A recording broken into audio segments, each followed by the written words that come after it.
The blackest man here in East Africa, Black Sudi Boy. So leo hapa ninapatana na some of the actors wa Stopa Gang na tunataka kujua mengi kutoka kwao.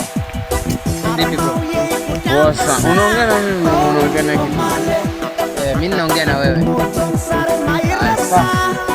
Niambie.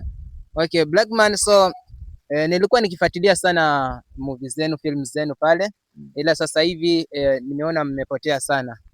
Labda ni kitu gani ambacho kimeweza kuwarudisha nyuma ama kimewatoa kwenye kazi zenu hizo? Changamoto ziko nyingi. Mimi kama comedian kutoka Stopa Gang, mimi kwanza kitu kimenifanya mpaka nimelose kwa game. Ningekuwa sasa tuko mbali, lakini kuna mitihani imenifika kimaisha ikanifanya mpaka leo mimi yani nimekuwa nakunywa tu pombe na sijui kama kuna kitu kinaweza nifanya nikaacha pombe. Cause nini? Mimi nilikuja nikafiliwa na mtoto wangu, yani my first born, mtoto wangu yani wa kipekee. Then haikuchukua raundi sababu nilikuwa nikifanya kazi kama hoteli huko bichi. Ikafikia wakati sasa nimepewa mwezi moja na nusu kuja kumzika mtoto wangu na kuja na kumalizana hiyo issue nirudi kazini. Sasa mambo ya huzuni na nini, nikarudi nikachelewa ule muda nimepewa hotelini. Kufika kule mimi nikafutwa kazi. Kufutwa kazi nikarudi nyumbani. By the way ni story ndefu. Chatu nikugusia vile tafikia. Sababu pole sana kwa changamoto hiyo. Na unafikiria kuacha pombe ama?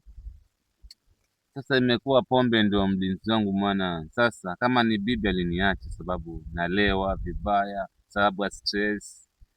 Alafu baada ya miezi miwili mitatu madangu akayaga dunia. Hiyo ndio ikanifanya mpaka sasa hivi sitamani lolote isipokuwa ni pombe tu.